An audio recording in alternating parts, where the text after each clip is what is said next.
Euh, alors, eh ben, merci d'être si nombreux. Donc, on va parler d'Elastic, Elasticsearch, Kibana, Timelion et toutes ces choses-là. Alors, moi, je suis Sylvain Vallès. Je suis chez Elastic. On est combien aujourd'hui? Le 19, c'est ça, je crois. Donc, ça fait 2 mois aujourd'hui que je suis rentré chez Elastic. C'est plutôt cool. Donc, d'ailleurs, on fera un petit aparté sur cette boîte qui est un petit peu hors norme parce que c'est quand même assez rare des entreprises comme ça. Et je vais vous parler donc déjà des nouveautés de Elasticsearch version 5, voilà, qui est sorti il y a 2 semaines, je crois. Et puis on parlera de Kibana, qui est donc dans la suite de produits Elastic, celui qui sert à faire la data visualisation, avec un focus particulier vers quelque chose qui est nouveau dans Elastic 5, alors qui existait déjà sous forme un peu de plugin expérimental avant, qui s'appelle Timelion, qui est, on va dire, une nouvelle approche pour définir des graphiques dans Kibana, en particulier dédiée à tout ce qui est les séries temporelles. Donc on verra quelle est la problématique particulière des séries temporelles et comment cet outil-là y répond. Alors déjà, Elasticsearch, l'organisation Elastic récemment était dans les 10 organisations les plus actives sur GitHub. Donc c'est une entreprise, elastic.co. Je suis moi donc salarié de cette boîte-là, je travaille chez moi. Alors c'est une boîte qui est très originale parce qu'on est 400 personnes. Il y a 200 personnes dans l'équipe d'ingénierie qui tous, sans quasiment d'exception, travaillent à distance, chez eux. Donc moi je travaille avec des gens qui vont depuis la Californie jusqu'au Japon. Une équipe de 20 personnes, je travaille sur Elastic Cloud, qui est l'offre en mode as a service d'Elasticsearch, et une équipe de 20 personnes avec des gens aussi bien en Californie, beaucoup sur la côte Est, en Europe, en Grèce, en Asie, en Australie et au Japon. Donc c'est intéressant parce que d'un point de vue organisation de la boîte, on n'est pas tous sur les mêmes créneaux horaires, donc il faut s'adapter. Donc tout l'outillage s'est mis en place pour fonctionner correctement. Et c'est une entreprise qui s'est construite à la base sur le produit open source Elasticsearch et qui finalement a intégré dans son ADN, dans sa façon de fonctionner, la façon de fonctionner des projets open source. C'est-à-dire que tout est écrit. On communique beaucoup sur des mailing lists, sur des supports enregistrés. Toutes les réunions qui se font en visioconférence sont enregistrées et diffusées ensuite sur des dossiers partagés. Par exemple, la semaine dernière, il y avait une réunion qui a pour moi été à 4 h du matin. Je me suis dit, je ne vais quand même pas me lever à 4 h du matin pour 1 heure de réunion, quoi. Donc, elle a été enregistrée, le lendemain, j'ai regardé. Voilà, donc ça fonctionne comme ça. Et donc, ça fonctionne très bien. Ça fonctionne très très bien. C'est assez surprenant, mais c'est cool. Alors, j'ai mis un petit bandeau infomercial parce qu'on est à la Capitole du Libre, mais on va parler un peu de commerce quand même. Donc, Elastic, on fait quoi? Alors déjà, qui utilise Elasticsearch? Yes, il y en a une bonne moitié, c'est bon. Logstash, un petit peu moins. Kibana, c'est quasi les mêmes, c'est bien. Et les nouveaux bits, ouais, il y en a moins, il y en a quelques-uns, c'est cool. Voilà. Donc, tous ces produits sont open source. Donc, en gros, si on part depuis, on va dire, l'utilisateur final jusque dans les couches très basses, on a en frontal Kibana, qui est l'outil de data visualisation. Cet outil s'appuie sur Elasticsearch. Alors, Elasticsearch, moteur généraliste d'indexation, qui est né en fait sur des problématiques d'indexation documentaire. Indexation documentaire, c'est quoi? Vous faites une recherche sur Wikipédia, par exemple, derrière, c'est Elasticsearch. Vous faites une recherche sur GitHub, l'écran qu'on a vu avant, c'est Elasticsearch. Vous faites une recherche sur Deezer, chez Blablacar, je crois aussi, c'est Elasticsearch. Donc là, on est sur de l'indexation documentaire, sur l'indexation aussi souvent avec de la géographie, des choses comme ça. Et puis, les gens ont commencé à l'utiliser pour indexer des logs. Pourquoi? Parce que quand on a des logs d'activité sur un serveur Apache, par exemple, c'est des choses qui sont intéressantes, il y a plein d'infos là-dedans et on voudrait pouvoir faire un peu du slice and dice comme on dit, hein, donc aller fouiller là-dedans. De cette analyse de log, alors utilisée par des gens type aussi bien administrateur système que marketing, parce que c'est un gisement d'informations colossal, on est arrivé aussi dans la sécurité. Maintenant, de plus en plus dans la sécurité, on a des gens qui, en gros, balancent dans Elasticsearch toutes les traces d'activité d'utilisateurs, des trafics réseau, des lancements d'applications, en veux-tu, en voilà. Donc ça fait des torrents de données qui arrivent là-dedans. Et ensuite font de l'analyse pour la détection d'intrusions, d'anomalies, des choses comme ça.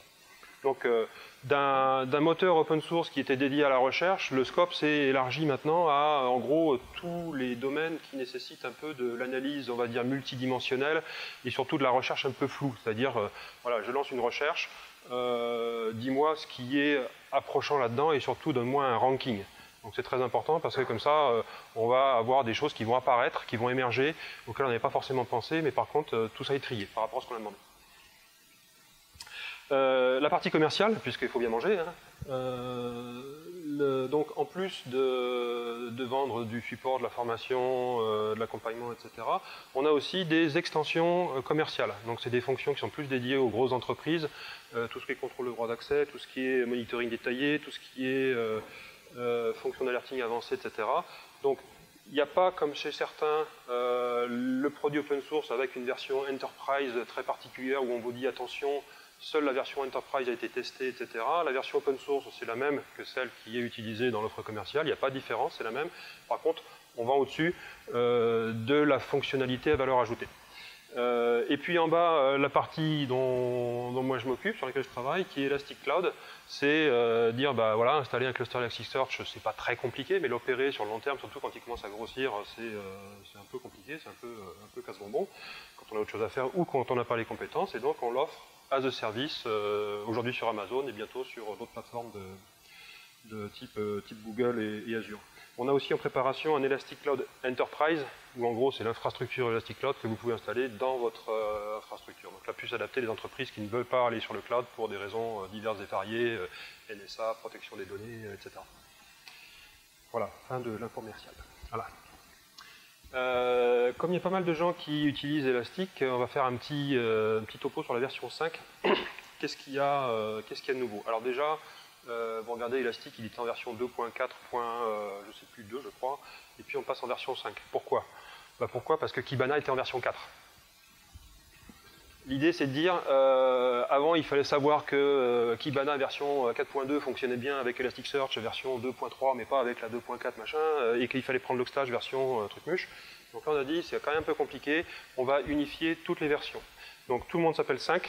Là forcément dès qu'il y a une grosse release, il y a un petit bug. On a sorti la version 5.0.1 d'Elasticsearch cette semaine, et bien on a retagué tous les produits. Donc comme ça, vous ne posez pas de questions, vous savez que tous les 5.0.1 vont tous fonctionner ensemble. Même si Kibana 5.0.1 c'est exactement le même que Kibana 5, c'est pas grave, vous n'avez pas de questions à vous poser. Dans Elasticsearch, il y a eu beaucoup de travail sur la gestion des données numériques, qui va nous intéresser en particulier pour ce qui va venir après, les séries temporelles. Jusqu'à présent, le stockage de données numériques était assez consommateur en espace disque. Donc on a beaucoup travaillé pour à la fois accélérer les traitements sur les données numériques et avoir aussi une compression plus importante sur le disque, donc les index sont réduits. Avec des nouveaux champs multidimensionnels qui servent à plusieurs choses. Par exemple, sur les adresses IP, on va pouvoir découper une adresse IP en ses sous-composants et puis faire des recherches par en gros sous-réseau, classe A, classe B, etc. Recherche géographique aussi, et puis toutes données multidimensionnelles numériques que vous pourriez avoir. Pour tous les gens qui font l'analyse de log, beaucoup travaillé aussi sur la rotation des index. Ce qu'on fait traditionnellement dans les logs, c'est qu'en gros on fait un index par jour ou par semaine ou par mois selon la volumétrie. Là en gros il y a des options maintenant qui permettent de dire quand mon index il a plus de 1 milliard de documents, tu le fermes, tu passes au suivant, ce qui simplifie la gestion. Nouveau langage de script, painless, parce qu'avant c'était painful forcément. En gros, il y a tout un tas d'endroits dans l'Elasticsearch où on peut injecter des petites expressions pour faire des champs calculés, des choses comme ça. On oscillait entre des langages d'expression limités et du Groovy avec les problématiques de sécurité que ça engendre. Là maintenant il y a un nouveau langage qui est compilé en bytecode Java et qui est complètement sandboxé. Donc ça veut dire qu'on peut aussi l'ouvrir à ses utilisateurs s'il y a besoin. Donc on peut comme ça exposer cette puissance de scripting à des utilisateurs qui n'auraient pas de privilèges particuliers sur la plateforme. Sur Kibana, on va le voir, il a été revampé complètement et maintenant ça devient vraiment le centre de contrôle de toute la suite de produits élastiques. C'est-à-dire qu'il y a non seulement la data visualisation, mais on verra aussi tout ce qui est configuration, gestion des droits, machin, etc. Maintenant, tout ça rentre dans Kibana. Donc c'est une interface unifiée pour tous les produits élastiques. Timelion, sur lequel on va s'attarder, qui est pour la gestion des séries temporelles. Logstash, initialement était en Ruby, puis JRuby, et de plus en plus se migre vers des implémentations en Java, hein, qui fait que, en gros, on gagne en perf, parce que plutôt de mettre un interpréteur au-dessus de la JVM, on est directement sur la JVM, et donc voilà, petit à petit, il y a des parties qui sont écrites en Java. Nouveaux filtres, intégration avec Kafka, etc. Donc les bits, quelque chose qui est arrivé l'année dernière, ou il y a 2 ans chez Elastic, c'est des petits agents qu'on vient mettre sur les serveurs et qui vont collecter de l'information. Alors collecter quoi? Collecter, en gros, faire un tail-f sur un fichier et balancer tout le contenu sur un Logstash ou un Elasticsearch, mais aussi faire de la surveillance d'activité et du monitoring sur des choses comme MySQL, MongoDB, des choses comme ça. Donc on arrive dans le Application Performance Management et aussi de l'analyse de paquets réseau. Donc ça, les gens de la sécurité sont très intéressés par ça parce qu'en gros, on le lance, il fait une écoute passive sur le réseau, il chope les paquets, il analyse, et hop, on envoie ça dans le cluster pour analyse ultérieure. Voilà. Et donc Elastic Cloud, alors c'est pas un produit open source, hein. Par contre, comme c'est Elastic qui met en SaaS ses propres produits, ça veut dire que si vous avez Elastic version 5.0.1 qui est disponible un jour en téléchargement, le même jour il est disponible en mode SaaS, et on a mis en place tout ce qu'il fallait aussi pour faire les mises à jour automatiques, etc. Voilà, donc sur les nouvelles versions. Alors Kibana. Donc, pour vous expliquer un peu l'évolution de Kibana au cours du temps. Donc Kibana a commencé avec juste notion de dashboard. Les premières versions étaient un petit peu compliquées à utiliser, on va dire. Hein. Niveau ergonomique, c'était pas top. Il y a encore des progrès à faire, mais c'est quand même beaucoup, beaucoup mieux. Avec ces notions de découverte des données, visualisation et dashboard, qu'on va voir en détail après. On y a rajouté ensuite tout ce qui était lié aux extensions commerciales, graph et monitoring. En version 4 sont apparus donc Timelion sous forme d'un plugin et aussi Sense. Sense, c'est un éditeur syntaxique avec autocomplétion, etc. qui se met à l'intérieur de Kibana pour, en gros, les requêtes JSON que vous tapez à la main. Là, vous avez un éditeur qui va vous assister, vous accompagner pour les rédiger.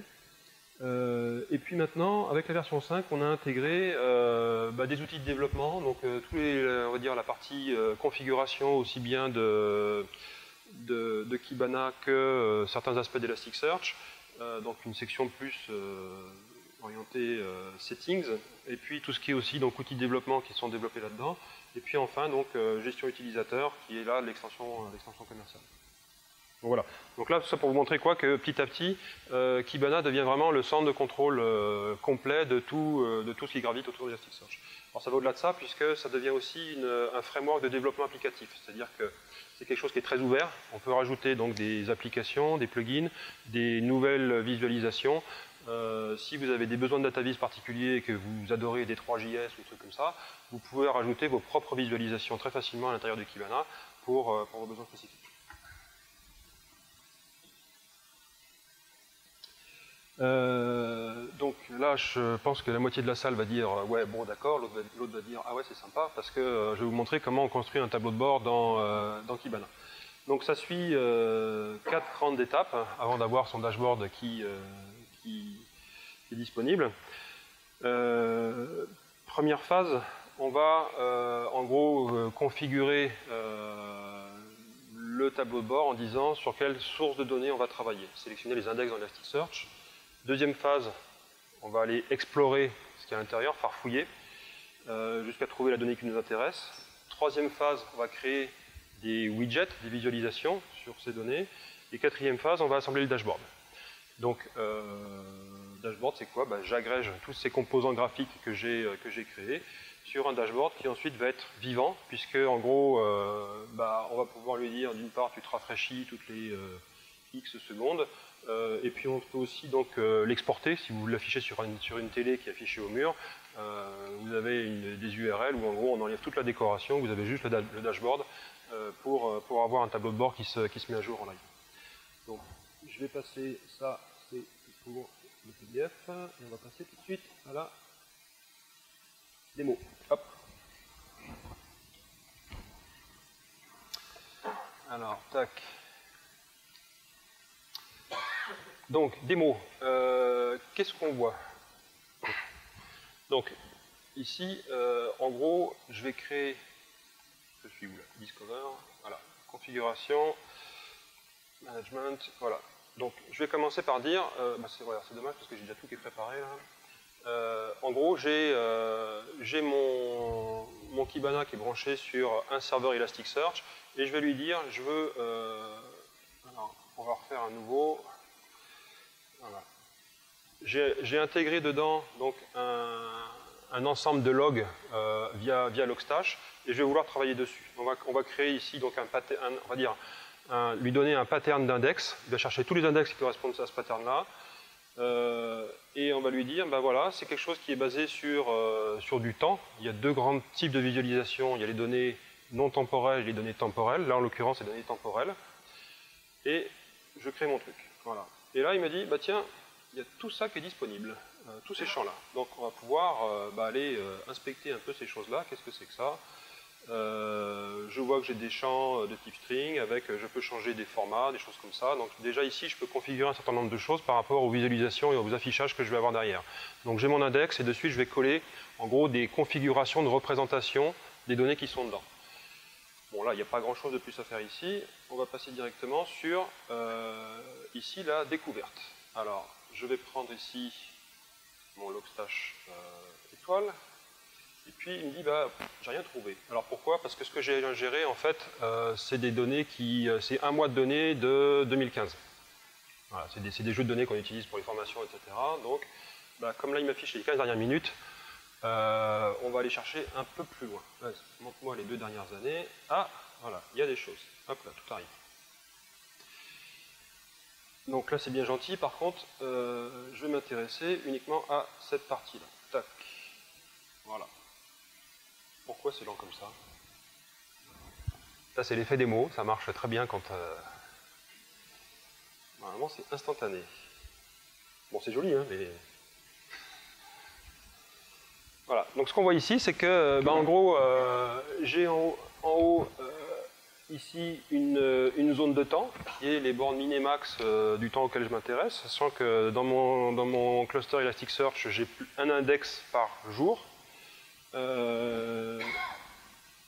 Et ensuite, par défaut, Kibana va me donner une vue qui permet d'aller fouiller là-dedans. Alors fouiller là-dedans, ça veut dire quoi? Ça veut dire que j'ai un histogramme en haut qui me dit combien j'ai de documents par, ici je crois que c'est par jour, si je ne dis pas de bêtises, ouais. Et puis en dessous, il me liste ces documents. Donc qu'est-ce qu'on va faire avec ça? Et à côté de ça, là, j'ai une liste de champs. Tous les champs qui sont là-dedans. Donc, je peux ici aller consulter l'intégralité des champs. Donc vous voyez qu'on retrouve là ici des champs, des access logs d'un serveur Apache, avec ici un user agent, avec une adresse IP. Et au moment de l'ingestion, on a fait une résolution de la localisation de cette adresse IP, ce qui nous donne des informations géographiques. Où sont mes visiteurs? On voit qu'on a un code pays, là c'était en Chine, etc., etc. Le référeur, la request, donc le chemin qui a été demandé, etc. Donc là, on a un ensemble de données qui est très riche. Tout ça a été sorti simplement des lignes des logs de mon serveur Apache. Alors, par exemple, ce qu'on va dire, je vais construire une table déjà avec disant, je vais voir le pays. Toc. Donc je referme ça. Toc. Et voilà. Donc j'ai commencé comme ça, petit à petit, à construire finalement une vue tabulaire de mes données. Et derrière, je vais dire par exemple, montre-moi tous ceux qui ne sont pas aux États-Unis. Parce que moi j'aime pas Trump, donc on va filtrer les États-Unis. Donc c'est le champ -GOIP de point country code 2 de point best, tac, fail to parse. Qu'est-ce que j'ai fait? Non. Ici, c'est un point. Voilà. Tac. Okay. Donc là, on a commencé déjà à faire du filtrage. On a commencé à faire du filtrage et je peux déjà commencer ici, alors que j'ai encore rien configuré, à explorer mes données. Maintenant, on va aller un peu plus loin. Ok, j'ai mes données. On va partir dans la partie visualisation. Donc, je vais construire des widgets, des éléments graphiques pour faire mon tableau de bord. Alors, on va se créer quoi? Tac, une ligne. Donc, c'est une bonne idée, ça, c'est le truc standard. Et je vais dire, alors, l'écran il n'est pas comme d'habitude parce que je suis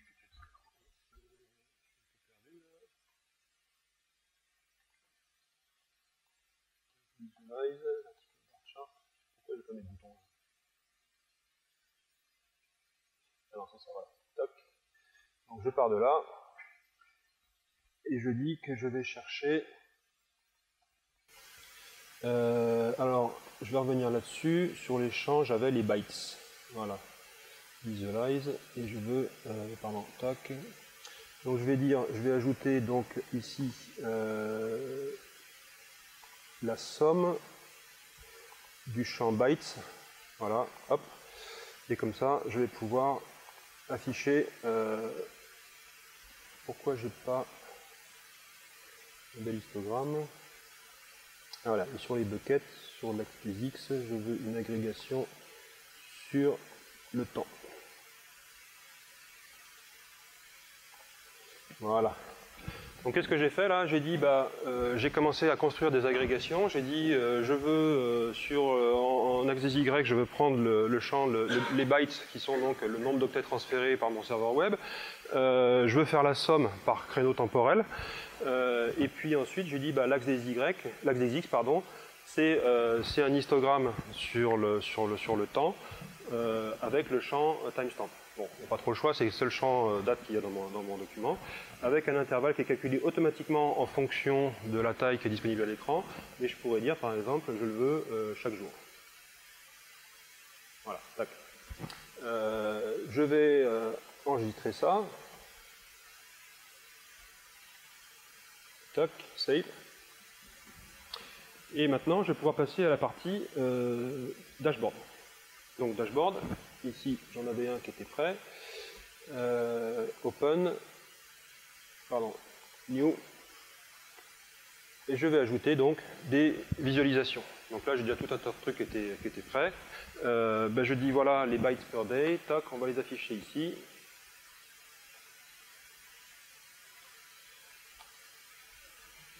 Alors, sauf que là, tac, l'écran est un peu petit. Et qu'est-ce qu'il dit là? Voilà. Et je retrouve mon widget qui est arrivé. Je peux en ajouter un autre. Là ici j'avais des bytes par rapport au temps, ça ne va pas m'intéresser. Voilà, response code by time. Alors je vais vous sortir un dashboard complet. Open, voilà, Web Analytics. Et là ici, ma période de temps n'est plus bonne. Quick. Voilà. Alors, voilà. Donc pour faire ma recherche de créneaux, tac, ici. Voilà. Donc là, on a construit un dashboard. Alors, il a fallu un peu de temps pour construire celui-là, où on a agrégé non seulement ici, c'est une vision des codes de réponse 200, 300, 400, etc. En fonction du temps. Le nombre d'adresses IP uniques qui ont visité mon site.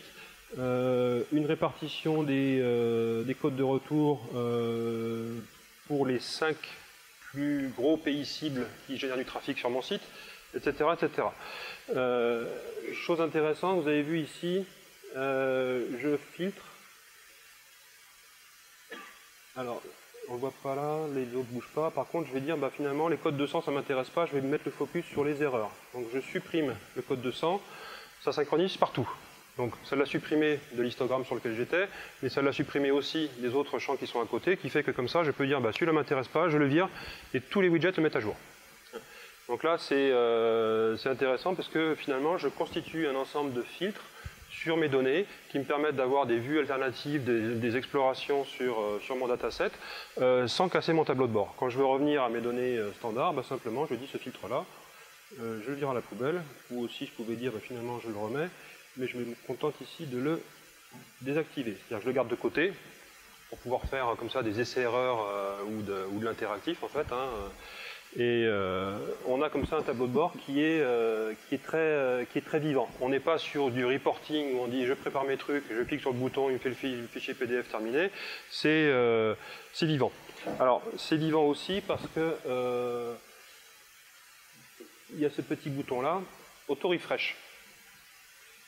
Donc Auto Refresh, on peut configurer donc, le tableau de bord pour qu'il se rafraîchisse automatiquement tous les 5 secondes jusqu'à un jour. Alors, typiquement, c'est comme ça qu'on voit les tableaux de bord qui sont sur des grandes télés affichées au mur. Ben, vous mettez ici l'option Share. Ça vous donne donc le code HTML inclus dans une page web qui va afficher le tableau de bord avec un auto-refresh. Vous mettez ça sur une télé, hop, terminé. Vos ops, ils sont contents. Alors ça dépend, parce que si c'est un tableau de bord marketing, le chef là va être content. Ça c'est cool. Donc voilà pour Kibana. Donc je ne sais pas s'il y a des questions. Pour ceux qui l'utilisent, j'imagine que vous n'avez pas appris grand chose. Pour les autres, non, on le fera pas. Ouais. Ouais. Ouais.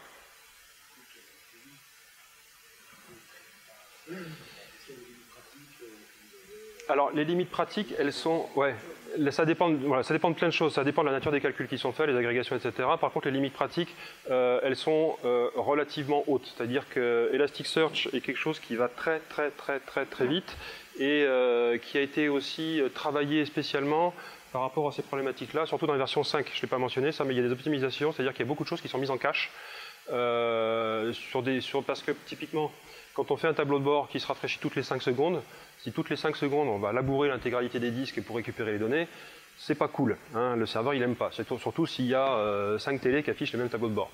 Donc en gros, avec typiquement le partitionnement en index par tranche de temps, on sait que quand on fait une recherche d'adresse IP unique par exemple sur le système, bah, chacun des index, lui, il va son contenu, enfin des index anciens on va dire, son contenu ne va pas bouger. Donc toutes ces choses-là sont mises en cache. Hein, il y a une gestion de cache assez sophistiquée de façon à ce que la plupart du temps, quand on rafraîchit un tableau de bord ou quand on modifie quelques filtres, pour peu qu'on ait déjà filtré sur ces critères-là, il n'y a pas de recalcul qui est fait.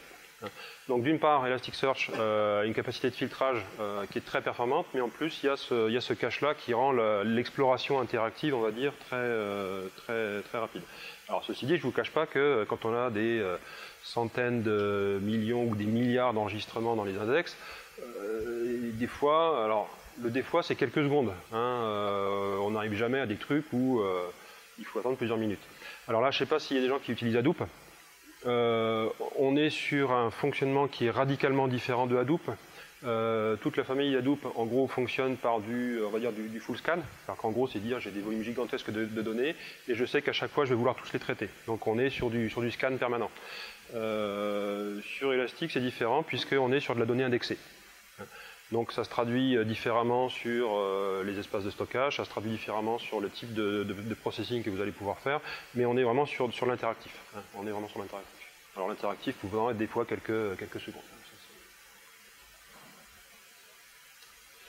Tac, donc on va revenir ici.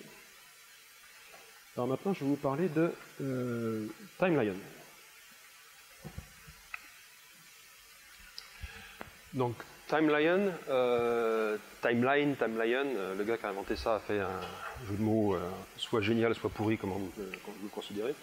Celui qui a fait Timelion, c'est Rashid Khan, c'est le gars qui avait fait Elasticsearch à l'origine, pardon, pas Elasticsearch, Kibana, et qui s'est dit en gros pourquoi, enfin, au bout d'un moment Kibana, clic, les agrégations, machin, etc., c'est bien gentil, mais on voudrait faire un peu plus. Donc il est parti du constat que en fait, dans Elasticsearch et dans Kibana, en fait, dans l'exploration de données, et surtout l'affichage, il y a plus que la recherche et l'agrégation. C'est-à-dire ce que fait Elasticsearch, c'est que vous avez un gros paquet de données, vous faites une recherche, il y a une sélection, et ensuite l'agrégation va venir l'assembler, la grouper.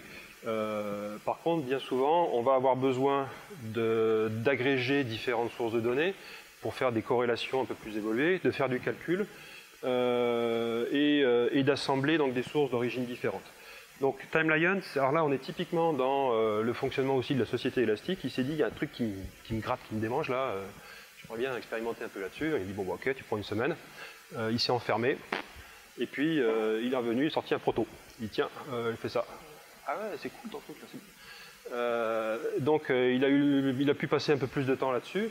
Ça a commencé comme un plugin expérimental sur Kibana 4 et maintenant ça fait partie du produit Elastic 5. Donc en gros l'idée c'est de dire on va aller au-delà de ce que permet une interface clic-bouton et rentrer dans un langage. Alors on ne va pas dire langage de programmation parce que tout de suite on voit complexité, etc. On va dire un langage d'expression. Plus le fait, on va passer rapidement là-dessus, que les séries temporelles ont aussi des besoins particuliers. Alors ça, c'est pas forcément spécifique à TimeLion, c'est que si on veut faire des agrégations entre des séries multiples, bah, il faut les ramener sur un référentiel de temps qui est similaire. C'est-à-dire que si vous avez des courbes qui sont des points qui sont apparus un peu aléatoirement au cours du temps et que vous voulez les corréler, eh ben, il nous faut des opérateurs pour les ramener tous sur des frontières, donc des buckets, hein, comme on appelle ça, des frontières de temps qui sont homogènes, parce que c'est seulement quand tout le monde est aligné sur les mêmes créneaux temporaires qu'on peut commencer à faire des opérations dessus. Donc TimeLion a aussi donc, le langage qui nous permet comme ça de dire pour chaque bucket, tous les points qui sont à l'intérieur, qu'est-ce que je fais? Est-ce que je prends le min, le max, le dernier, le premier, la moyenne, la valeur médiane, etc. Donc ce langage d'expression, c'est quoi? C'est un pipeline, c'est une chaîne. C'est une chaîne de transformation et d'agrégation. Donc la chaîne va nous permettre d'aller tirer des sources de données. Alors ça peut être du Elasticsearch, intégré aussi, il y a du Graphite. Pour les gens qui ont des systèmes où il y a déjà Graphite qui monitorent tout un tas de choses, vous pouvez maintenant les intégrer dans Kibana. On trouve aussi des choses, alors on va voir la démo après, des données de la World Bank, la Banque mondiale. Qu'est-ce que ça vient foutre là-dedans ça? Eh ben, vous allez voir une petite démo très intéressante parce que la World Bank publie en open data tout un tas de données démographiques et économiques sur l'ensemble des pays du globe. Donc quand on va faire de l'analyse de log d'activité d'utilisateur, ça va être intéressant de la corréler avec certains indicateurs pour pouvoir avoir des indicateurs qui sont de plus haute qualité et de plus haute valeur en termes métier.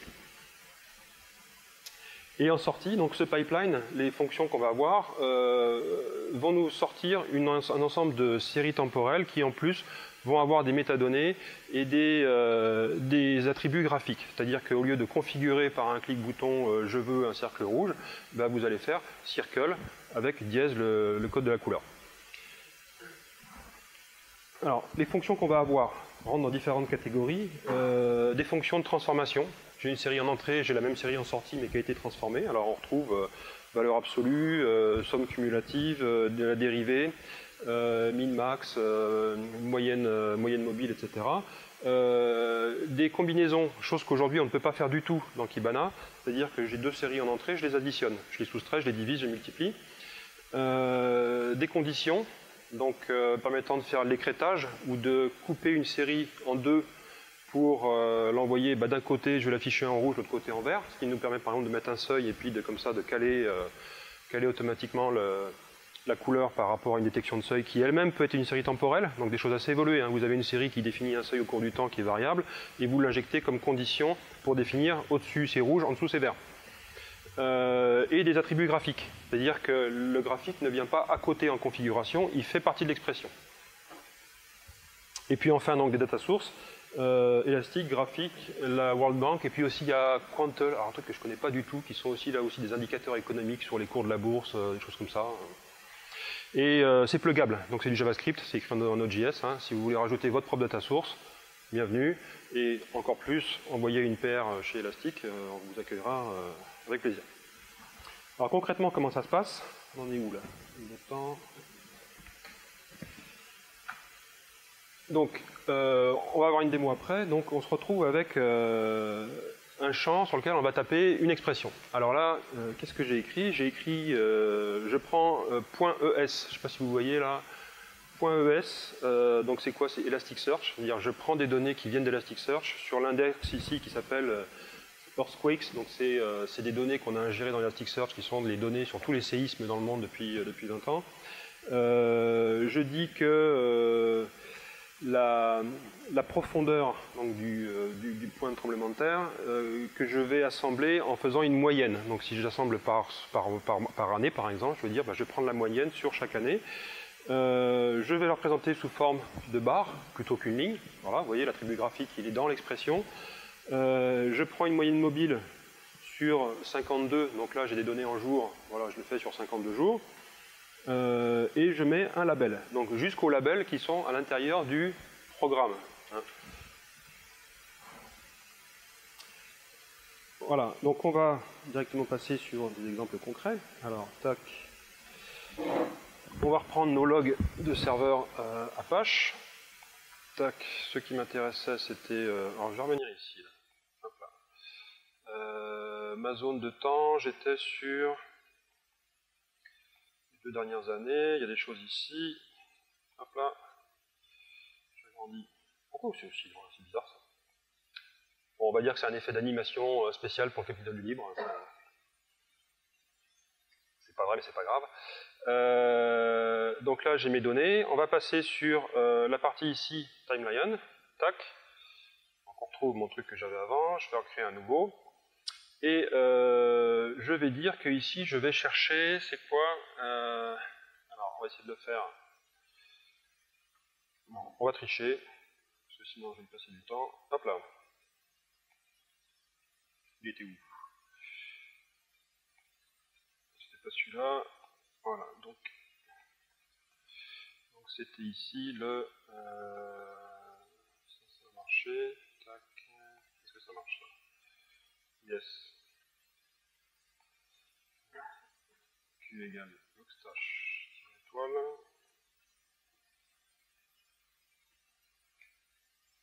Voilà.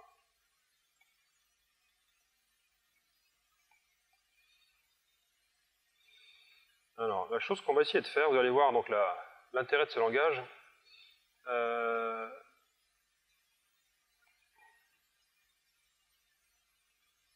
Voilà. Donc, qu'est-ce que j'ai fait là? Je ne sais pas si on voit bien en haut. Ouais. Donc, je dis .es, Elasticsearch. Je vais chercher dans l'index logstash étoile. Et ma query, c'est quoi? C'est GeoIP country code égale FR. Donc, en gros, je veux voir le nombre de requêtes que j'ai par jour. Je vais dire, donc ici, par défaut, il va me segmenter en fonction de la taille de l'écran. Je dis, je veux par jour. Hop. Voilà. Ok, ça c'est intéressant. Alors, on va rajouter une deuxième série. On va faire un tableau de bord pour le marketing, vous allez voir. On va voir la pénétration marché dans différents pays. Tac. Voilà. Donc là, j'ai le trafic sur la même courbe, même widget. J'ai le trafic en France et le trafic aux États-Unis. Alors, ce qu'on voit, c'est qu'aux États-Unis, le trafic, il est quand même nettement plus important. Normal, ils sont pleins là-bas. Hein. Ils sont pleins. Donc maintenant, qu'est-ce que ça me dit par rapport à ma représentativité mais, sur chacun des pays? J'en sais rien. Pour faire ça, il faut rapporter ça donc, à la population qu'il y a dans chaque pays. Alors, on va créer une autre visualisation. Pardon. Donc on va en faire un ici. Ici, je vais dire donc la World Bank. Par défaut, il va chercher la population. Tac. Alors, ça bouge pas beaucoup. Hein. Là, je suis sur un mois de temps, donc c'est quasiment constant. Par contre, j'ai une valeur qui est intéressante puisque ça me dit que c'est 66 800 000. Ici, je prends la même chose pour les US. Là aussi, c'est bien au-dessus. Donc, ce qu'on va faire, c'est qu'on va revenir là et on va dire, bah, ici, tu le divises par tac. Et pareil, on le divise donc par la population française. Et là, ici, on va le diviser aussi par la population, cette fois-ci, US. Alors, plutôt que de faire ça, on va venir ici. Tac. On va pouvoir comparer. Qu'est-ce que j'ai fait? Index, tac, tac, je vais cliquer code divide. Ouais. J'ai oublié une parenthèse. Ah!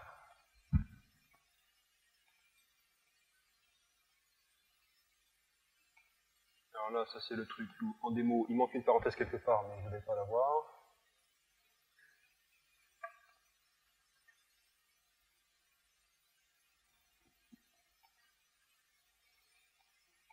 Alors, on prend l'anti-sèche. Elle était où là?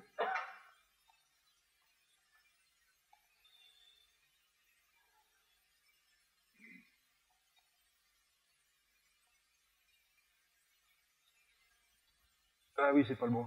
Logstash étoile. Qu'est-ce qu'il ne plaît pas là?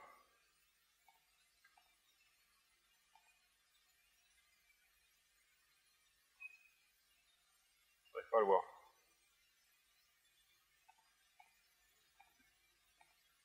On va y arriver.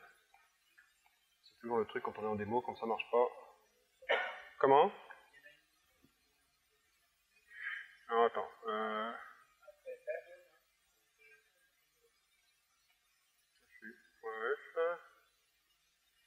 Donc alors attends. On va le faire un par un.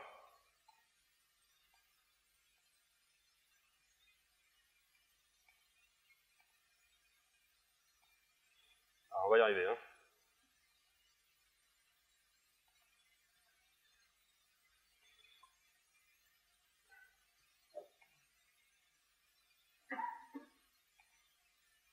Ah, parce qu'en fait il a pris celui-là. Alors, je l'ai fait une merde là-dessus. Tac, c'est ici en fait, c'est celui-là qu'il l'avait gardé ici. Voilà. On ne cherchait pas sur le bon. Tac, donc point divide de point WBI. Alors, vous voyez au passage en complétion automatique, il nous affiche toutes les fonctions et tout ça. De FR, tac. Ça lui plaît ça? Ouais, il est content.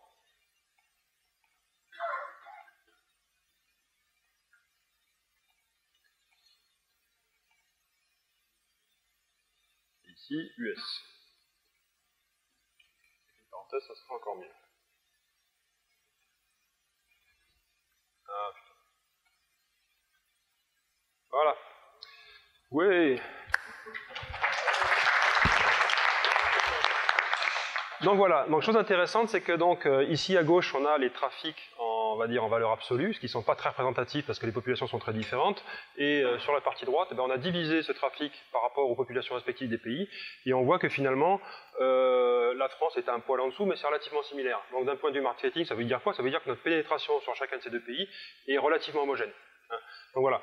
Donc ici, ce qu'on a montré là, c'est que finalement, on a pris des jeux de données qui sont issus de mes logs de serveur Apache, on les a combinés avec des données qui viennent d'une source open data qui est celle de la Banque mondiale, et on a construit un joli widget avec ça. Ce widget, ensuite, je peux les mettre sur mon tableau de bord, où je vois les codes d'erreur, etc.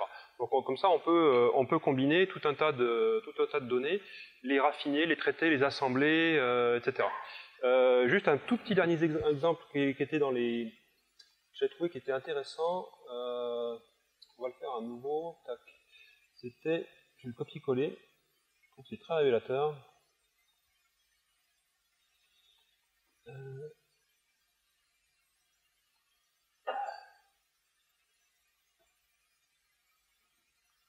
Ici, on va dire sur les quick. Bon, on va pas le faire, tant pis. C'était sur l'évolution de la population respective entre le Malawi et le Mozambique, qui sont deux pays voisins, et on voit qu'il y a eu un moment, il y a eu une guerre civile dans les années 90, et quand on fait la dérivée de la population, on voit les flux migratoires d'un pays vers l'autre. Guerre civile au Mozambique, tout le monde part au Malawi, et quand c'est fini, crac, ils reviennent. Pourquoi? Parce qu'on a pris deux séries temporelles qui sont la population absolue, où on voit qu'il y a des petites variations. Quand on prend la dérivée, là, d'un côté, bam, de l'autre, et ça revient après. Voilà, bon, il n'y a plus le temps, parce que notre monsieur loyal m'a dit non, il faut des questions. Donc, hop. Et voilà.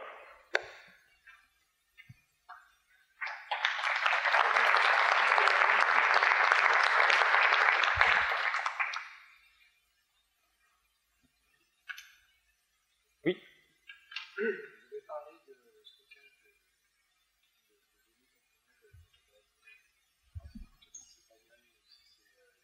Alors c'est Elasticsearch.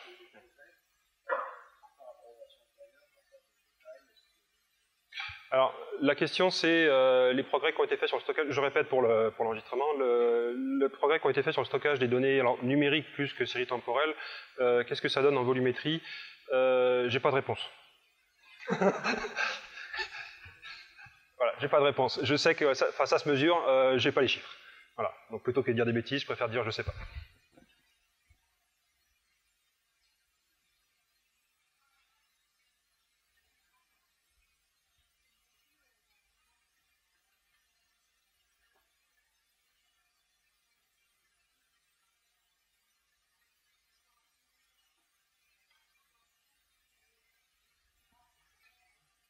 Oui.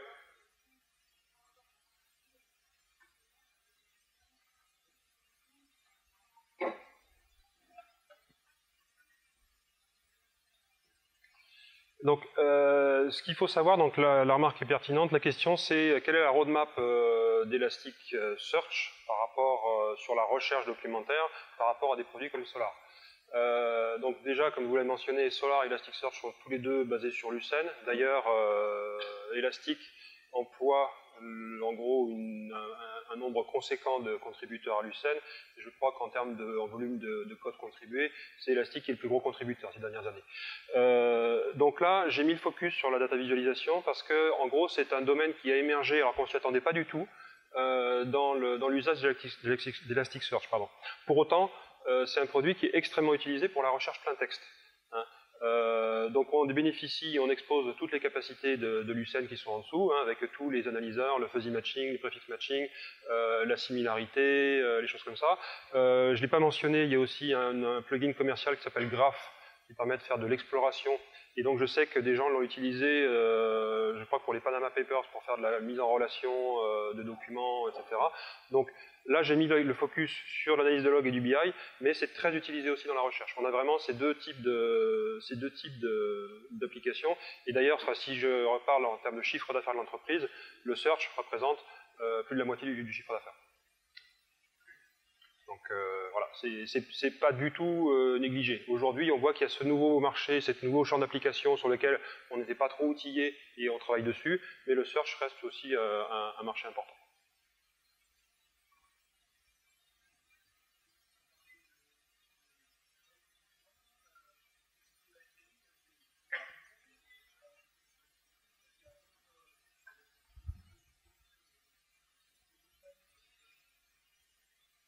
Ouais.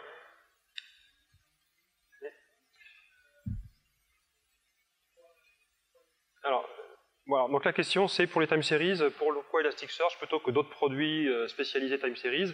Alors, déjà, moi j'ai bossé dans mon précédent boulot sur spécifiquement les time series.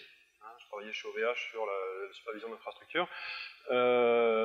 Les time series, on va dire, sont souvent des produits qui sont extrêmement optimisés en termes de volume de stockage.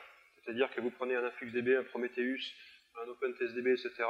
En général, ils ont des modèles de requêtes qui sont très pauvres, c'est-à-dire que c'est de la sélection sur des métadonnées associées aux séries temporelles, et par contre, ils sont optimisés pour faire du stockage compact. Dans Elasticsearch, on a la chose un peu inverse, c'est-à-dire que, en gros, le stockage n'est pas forcément ultra optimisé par rapport à des solutions spécialisées. Par contre, on peut faire de la recherche de manière beaucoup plus efficace. Donc ça va dépendre du cas d'usage. Quand on est dans quelque chose qui est, on va dire, exploratoire, aussi tout ce qui est recherche sur les données elles-mêmes plus que sur les métadonnées et les attributs, là Elasticsearch lui trouve sa vraie valeur. On voit de plus en plus de use cases liés aux séries temporelles parce que comme ça on a une espèce de all-in-one en quelque sorte. Encore que là on voit avec TimeLion qu'on dit on intègre Graphite aussi, c'est-à-dire qu'on fait aussi le constat qu'il y a un écosystème qui existe, qu'il y a des choses qui sont bien, on ne peut pas non plus tout faire, il faut s'intégrer. Voilà. Par contre, ce que je sais, c'est qu'en termes de roadmap, là aussi, on voit que les time series sont un nouveau domaine émergent sur lequel Elasticsearch est de plus en plus utilisé. Donc l'optimisation qui a été faite sur le stockage de données numériques, en particulier, visait ce domaine-là. Et plus ça va aller, plus on va aussi travailler là-dessus. Bon, c'est fini qui dit.